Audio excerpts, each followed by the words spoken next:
안녕하십니까. 암호화폐 정보를 전달해 드리는 닥터 비트맨입니다.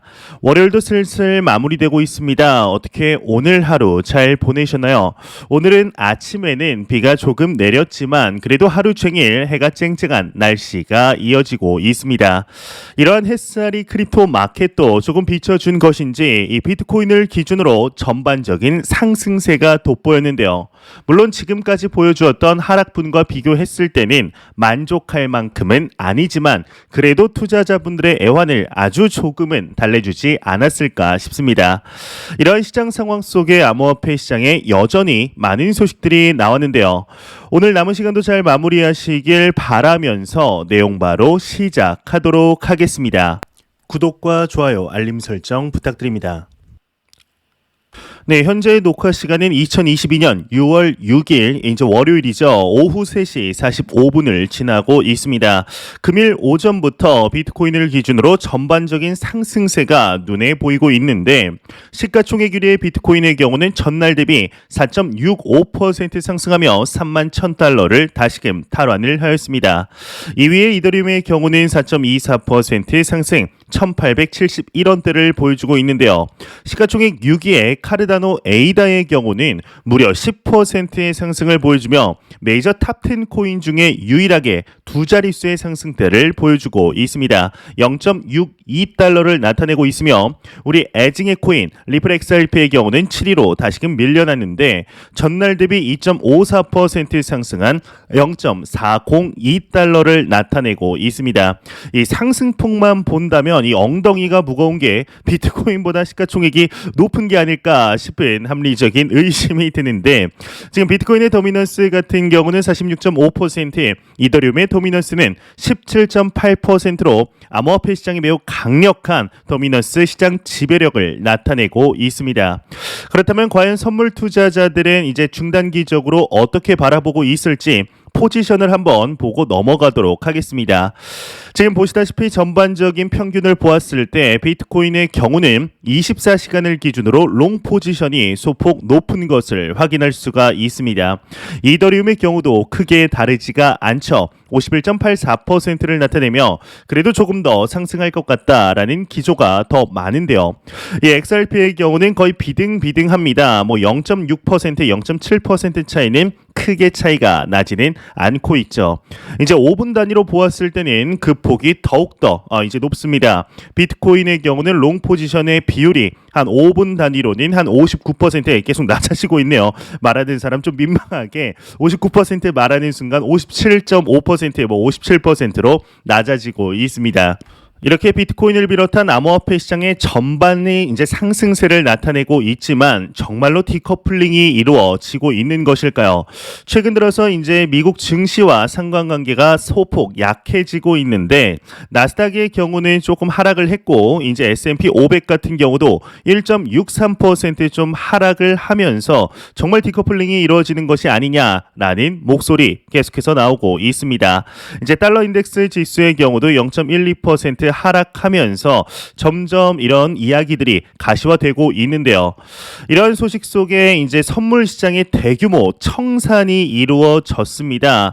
이제 오전 10시 50분 경부터 이제 2분 단위로 0.6억 달러, 이제 600억 원 가량이죠. 1.96억 달러, 약 2,100억 원, 2.89억 달러 규모의 선물 포지션 강제 청산, 변동폭이 확대되면서 이러한 규모들이 계속해서 청산이 되는 모습들 확인할 수가 있었습니다. 암호화폐 시장이 이제 조금 더 하락할 것이다라고 보았던 이제 숏 투자자들의 뚝배기를 확실하게 이제 깨버리는 모습을 보여주었었는데요. 이런 모습과 더불어 이제 고래들의 지갑에는 24시간 동안 이더리움과 1인치 토큰의 매집세가 눈에 띄었다. 라는 소식이 나오면서 지난주 월요일 날 이제 비트코인이 역사상 최초로 이제 9주 연속 음봉 마감이라는 오명이 있었는데 과연 이번 주 10주 연속 음봉 마감할 것인지에 대해서 많은 투자자분들의 귀추가 주목이 되었습니다. 그런데 다행히도 이러한 오명의 연속고리를 연결고리를 끊어낸 것으로 보이는데요. 이제 비트스탬프의 비트코인 대 USD 주봉 차트 기준으로 캔들이 시작이 양봉으로 드디어 마감을 했다고 합니다. 정말 대상승장의 서사시가 이제 시작이 되었으면 이게 시발점이 되었으면 좋겠다라는 생각, 비단 저만의 생각은 아니리라 싶은데요. 그리고 이제 이번 6월 1일부터 QT, 즉 양적 긴축 대차대조표 축소가 이루어졌는데 이를 시작으로 특히나 암호화폐 시장의 리스크가 상당히 올라갔다라는 언급들 꾸준히 나오고 있는데 오늘 또한 나왔습니다. 이제 한 서베이에서 연준의 양적 긴축 시작이 이 기술주와 이제 암호화폐가 가장 취약하다라는 내용이 나왔는데요. 좀 더 자세히 한번 보도록 하겠습니다. 블룸버그 통신이 최근 이제 687명이 참여한 MLIV 펄스의 설문조사 결과를 인용하며 미국 연방준비제도가 6월 들어서 대차대조표 축소 양적 긴축을 시작했다. 이에 따라 투기적인 성격을 가진 대표 위험자산인 기술주와 암호화폐에 가장 뚜렷한 타격이 있을 전망이다라고 진단을 했다고 합니다. 이와 관련해 블룸버그는 기술주와 암호화폐는 코로나19 팬데믹 이제 이 기간 동안 강세장을 나타냈고 이제 초저금리 시대는 지나갔다. 이제 대한민국에서도 나온 뉴스를 보게 되면 3%대 이런 예금 금리가 올라온 것을 확인할 수가 있죠. 양적 긴축의 시대에서 이들의 위험 자산의 대표격인 기술주와 암호화폐는 가장 취약할 수밖에 없다라고 설명을 했다고 하는데요. 사실 이에 대해서 크게 부정할 수는 없습니다. 또 이뿐만 아니라 금리 인상 기조가 반복이 되면서 이 암호화폐 시장이 그간 크게 상승을 했던 것이 사실이었죠. 양적 완화로 인해서 많은 수혜를 받아왔었기 때문에 다른 자산군들에 비해서 더욱더 하락폭이 클 것이다 라는 언급, 기조 충분히 이해할 수 있습니다. 그렇기 때문에 이제 다가오는 6월이 아니죠. 현재 맞이하고 있는 6월에 이제 바닥권이 이제 이미 도달을 했다라는 기조와 양적 긴축에 이제 조금 더 하락을 할 수 있다. 지금 바닥인 줄 알고 매수했다가 지하실을 확인할 수가 있다라는 기조 두 가지 의견이 팽팽하게 대립을 하고 있습니다. 이제 10일 뒤죠. 6월 16일 날 그 FOMC 연준의 금리 인상이 결정이 되게 되는데 이에 시장은 현재 50bp의 금리 인상을 무려 99%의 확률로 예상을 하고 있습니다. 네, 이에 대해서는 윌러 연준 이사 그리고 이뿐만 아니라 대부분의 연준의 고위 임원들이 예상을 하고 있는 수치이죠. 실제로 이렇게 진행이 될 것 같은데 만약에 0.70%라는 굉장히 낮은 확률로 75bp 인상이 가능해진다면 시장에는 또 엄청난 충격이 이루어질 것으로 보입니다. 이제 더욱 독일이나 유로존 같은 경우도 소비자 물가 지수가 공개되었을 때 다시금 역대급 지수가 나왔기 때문에 인플레에 대한 위험이 이제 정점을 찍었다는 것은 아직 시기상조다라는 의견 그리고 하지만 인플레는 이미 정점을 찍었고 서서히 내려가고 있다라는 의견 두 가지가 공존을 하고 있는데요. 일단 역사적으로 보았을 때는 6월 16일 이후에는 이제 긴장이 조금 완화될 거다. 시장이 반등을 할 것이다. 라는 의견 또한 있습니다. 이제 2015년부터 쭉쭉 보았을 때 금리 인상이나 이제 QT 양적 긴축을 진행하는 동안 FOMC 회의 직전 이제 발작을 일으켰다. 시장의 변동폭이 굉장히 확대되면서 좀 급락을 하는 듯 모습을 보였지만 정작 이러한 이슈들이 해소가 되게 되면은 차트의 흐름이 굉장히 차분해졌다. 그렇기 때문에 6월 16일 이후로 시장의 안정세 심지어 이제 반등까지 노려볼 수도 있다라는 의견들 나오고 있습니다. 이런 소식과 더불어서 인도에서 암호화폐 관련 지침을 발표할 예정이다라는 내용이 나왔습니다. 인도의 경우는 지난 2021년 이 크립토 마켓에 대한 기조를 살펴보았을 때 뭐 허용을 한다고 했다가 그리고 다시 금지를 한다고 했다가 허용도 한다고 했다가 금지를 한다고 했다가 지금은 세금을 매기는 정말 왔다 갔다 이렇게 하나의 국가가 이렇게 의견을 손바닥 뒤집듯이 바꿀 수가 있는 것인가 보여주었던 우유부단의 시장의 대표격이 되었었는데요. 일단 내용 한번 보도록 하겠습니다. 크립토 포테이토에 따르면 인도 정부가 가상 디지털 자산의 범위와 정의를 수정한 지침을 7월 1일 이전에 발표할 계획이다. 이제 30일 안에 발표할 예정이다라는 것이죠. 그러면서 인도 재무부의 한 소식통은 현지 매체와 인터뷰를 통해 이같이 밝히며 이는 암호화폐 거래에 도입되는 원천 징수세와 관련이 있다.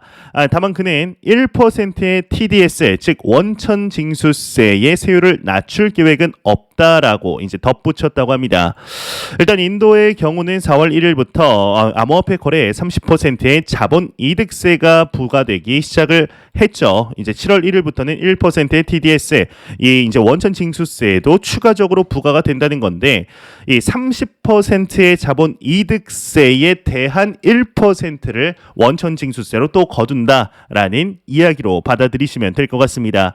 이제 세금에 세금을 걷겠다라는 것이죠.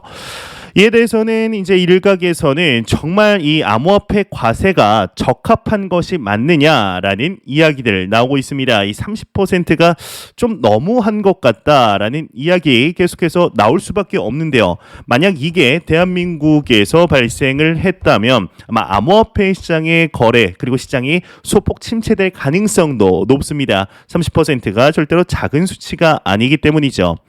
하지만 인도에서 암호화폐 세금 30%의 발표를 했음에도 현지 거래소의 가입자 수는 증가했다라는 소식들이 연이어서 나오게 되는데요. 과연 이런 것을 어떻게 바라보아야 할까요? 이는 이제 정부의 규제가 암호화폐 시장을 오히려 건강하게 만들고 성장의 동력이 될 수도 있다라는 것을 보여주는 선례라고 생각을 합니다. 이 규제라는 뉘앙스 자체가 조금 부정적으로 느껴지기 때문에 규제하면은 무조건 안 좋은 거라고 생각을 할 수가 있겠지만 중장기적으로 봤을 때 오히려 이 암호화폐 산업의 사업자들 입장에서는 명확한 가이드라인이 있기 때문에 이것을 더욱더 지키고 더욱더 성장하고 그리고 정부가 보증하는 산업이다라는 명확한 규제 프레임워크가 생기는 것이죠. 오히려 성장의 동력이 되는 것에는 100% 개인적으로는 확신을 하고 있습니다. 일단 추가적으로 인도의 경우는 이 디파이 산업에도 이제 20%의 세율을 적용할 예정이다라는 소식도 나오는 등 정말 세금을 강하게 때리고 있는데요. 과연 인도에서 암호화폐 시장이 어떻게 성장을 하게 될지 한번 지켜보도록 하겠습니다. 이런 소식과 더불어서 이제 NFT에 대해서도 언급들이 지속적으로 나오고 있습니다. 최근 들어서 이 NFT의 거래량이 급감했다는 소식들 계속해서 나오고 확인할 수가 있었는데요. 이 NFT의 인플루언서 게리 베이너척이라는 인물이 NFT 거품 붕괴되기 시작했다라는 언급을 했다고 합니다. 일단 이 게리 베이너척이라는 분이 어떤 분이냐면 여기 보시는 이 인물입니다. 아마 이제 자기 그 동기부여 영상을 보셨던 분들이라면 아실 수도 있겠는데 이 이제 게리 베이너척이 어떤 이야기를 했는지 한번 보도록 하겠습니다. 암호화폐 전문 미디어 비인크립토에 따르면 미국의 기업가이자 NFT 업계 인플루언서인 게리 베이너척이 최근 한 연설 중에 과도한 거품을 바로잡기 위한 NFT 거품 붕괴가 시작됐다 이야기를 하고 있습니다. 이와 관련 그는 거시 관점에서 NFT는 영원히 존재할 수밖에 없는데 그래도 미시적인 관점에서 조금 좁게 바라보았을 때는 조정은 이미 시작됐다라고 덧붙였다고 합니다. 또 추가적으로 어떠한 상품을 홍보할 때 인플루언서들도 신중하게 행동해야 하는 데는 동의하지만 시장의 조정과 NFT 가격 하락에 대해서 인플루언서들을 손가락질하는 행위에 대해서는 동의할 수 없다. 이제 시장의 혼란의 대부분은 일개스타 및 인플루언서들과 관련이 없고 개인이 우크라이나를 침공한 것도 아니고 인플루언서가 야기한 인플레이션은 없다. 이제 거시적 이슈들이 암호화폐 경제에 직접적인 영향을 미치면서 또한 NFT 산업들도 침체가 되는 거다라는 이야기를 하고 있습니다. 이 게리 베이너척의 경우는 소유한 NFT의 가치가 무려 1,100억 원이 넘는 등 상당한 자산가로 이제 나타나고 있는데요. 최근 들어서 대기업들 삼성이나 LG, SK 그리고 엔터테인먼트의 SM 엔터테인먼트라든지 YG라든지 NFT 산업 산업에 지속적으로 이렇게 진출을 하고 있습니다. 참 이러한 약세장 속에서도 이 소식이 나온 게 2022년 5월 9일 이제 지난달에 나왔으며 이제 계속해서 비슷한 소식들을 확인할 수가 있겠는데요. 지금 시장이 침체되었을 때 오히려 선점하는 것이 나중에 중장기적으로 상당한 이점이 있을 것이다 바라보는 것이죠. 일단 시장 전반적으로 침체가 되었기 때문에 산업이 조금 쪼그라드는 것은 뭐 어쩔 수가 없는 것 같다. 좀 안타까운 의견이 있습니다.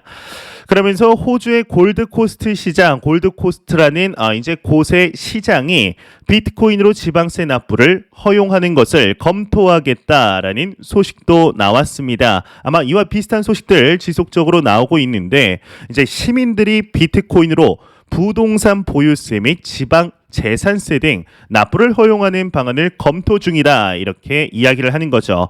그러면서 아직까지 비트코인을 통한 납세 허용 방안은 연구 단계에 있는데 이 시정부의 혁신과 청년층을 위한 노력을 대변할 수 있다. 일부 비관론자들이 주장하는 것만큼 이제 비트코인의 변동성은 크지 않다라고 설명을 하고 있습니다.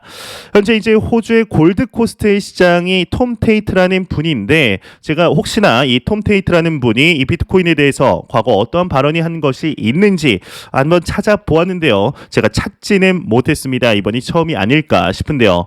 이제 골드코스트라는 곳을 개인적으로는 좀 처음 들어봤는데 최고의 관광 명소 10곳에 꼽히는 곳이라고 합니다. 일단 사진상으로 보았을 때도 상당히 지금 여름과 너무나 잘 어울리는 곳이지 않을까 싶은데요. 정말 기회가 된다면 한번 찾아가 보고 싶다, 좀 쉬고 싶다라는 생각 뭐 저만 드는 건 아니리라 생각이 듭니다. 이 호주의 경우는 지난 5월 달에 첫 번째 비트코인 현물 ETF를 5월 12일 출시를 했습니다. 하지만 그 결과가 좋지 않았죠. 한 애널리스트의 경우는 호주의 첫 비트코인과 이더리움 ETF가 참 초라한 대비를 하였다라는 언급을 하였는데 이 5월 달은 이제 그 루나 쇼크가 터지고 뭐 기타 글로벌 매크로 경제들 때문에 암호화폐 시장이 침체를 겪던 때라서 아무리 이때 현물 ETF가 승인이 났더라도 참 성적이 안 좋을 수밖에 없는 이런 거시적인 경제 상황들이 펼쳐지고 있다라고 볼 수가 있을 것 같습니다. 일단은 이 호주의 이러한 비트코인을 통한 세금 납부 소식들은 뭐 스위스의 체르마트라는 곳, 이 체르마트는 그냥 마트가 아닙니다. 네, 죄송합니다. 뭐 다 아시겠죠. 네, 그냥 아재 개그 살짝 한번 쳐봤는데 그리고 이제 콜로라도에서 이제 비트코인을 세금으로 받겠다라고 선언도 나오고 이런 비슷한 소식들 계속해서 나오고 있습니다. 과연 이러한 언급들이 내용들이 대한민국에서 나올 수 있게 될지 나온다면 상당히 센세이션할 수밖에 없을 것 같은데 이게 이제 대한민국의 과학기술정통부에서 메타버스와 NFT 창작 활동을 지원하겠다라는 언급이 나왔습니다. 일단 자세히 내용을 보게 되면 이제 과학기술정보통신부와 정보통신산업진흥원이 국내 창작자들의 메타버스의 콘텐츠 창작과 NFT 발행 및 NFT 거래소 등록을 지원하는 2022년도 이제 메타버스 콘텐츠 창작 프로젝트 참여 기업을 모집한다고 합니다. 이제 과기정통부는 국내 메타버스 콘텐츠의 창작자 및 제작 기업들이 창의적인 콘텐츠를 개발하고 이제 전문 기업의 도움을 받아 NFT 발행 및 거래소 등록을 지원해 블록체인 기반 신뢰 있는 메타버스 콘텐츠 창작 생태계를 조성하기 위해 이번 사업을 마련했다 언급을 하고 있는데요. 이 이제 과기정통부의 경우는 지난해 5월 금융위와 함께 정부 부처가 감독한다. 그러니까 이 암호화폐 시장에 정부 부처로 등극을 하게 됩니다. 그래서 실제로 과학기술정통부에 들어가게 되면은 뭐 가상자산 거래 시 유의사항, 뭐 ISMS 유의사항 이러한 내용들 게시물들이 올라와 있는 것을 확인할 수가 있겠는데요. 최근에 대한민국의 대기업들 뭐 네이버나 카카오들도 웹3, 뭐 디파이 그리고 메타버스 이러한 시스템들에 참전을 하고 있는 것을 확인할 수가 있죠. 일단 이러한 모습들을 보았을 때 우리나라 대한민국에서도 이러한 혁신을 저해할 생각은 없다. 다만 이번 루나 사태가 또 한국인이 CEO이고 이러한 글로벌적인 사태가 터졌기 때문에 규제적인 측면 이제 무조건 또 긍정적으로 말할 수는 없을 것입니다. 다만 이제 배척을 하기보다는 어떻게든 규제를 정해서 조금 포용하는 쪽으로 선회를 한 것이 아닌가라는 생각이 듭니다. 안 보고 가면 섭섭하겠죠. 마지막 크립토 공포 탐욕 지수입니다. 이제 포인트가 전날 대비 한 3포인트 상승했습니다. 그럼에도 익스트리미 피어 극단적인 공포 단계를 이어가고 있는데요. 이 지수는 0이면 공포, 100이면 낙관을 의미하게 되죠. 현재 암호화폐 시장 전반적으로 힘든 시간들이 사실입니다. 오늘 이제 소폭 반등을 보였지만 이 역시도 다시 또 하락하는 것이 아닌가 하는 불신이 뿌리 깊게 자리를 잡고 있는 것이 사실인데요. 이게 어찌 보면 당연할 수밖에 없을 것입니다. 일단 이제 9주 연속으로 음봉 마감을 진행하며 조금 오를만 하면 하락하고 조금 오를만 하면 또 하락하니까 이 크립토 마켓에 질려버린 투자자분들 상당히 많으시리라 생각이 듭니다. 암호화폐 시장에 투자를 하시는 투자자분들이라면 누구나 미래에 대한 불확실성 문제에 직면을 하게 됩니다. 투자에 대해 경험이 있는 분들이라면 잘 아시리라 생각이 듭니다. 이제 상승 조건에 부합한다고 해서 반드시 상승하는 것도 아니며 그렇다고 악재가 터진다고 해서 꼭 하락하는 것도 아니라는 사실을 잘 아시리라 생각이 드는데요.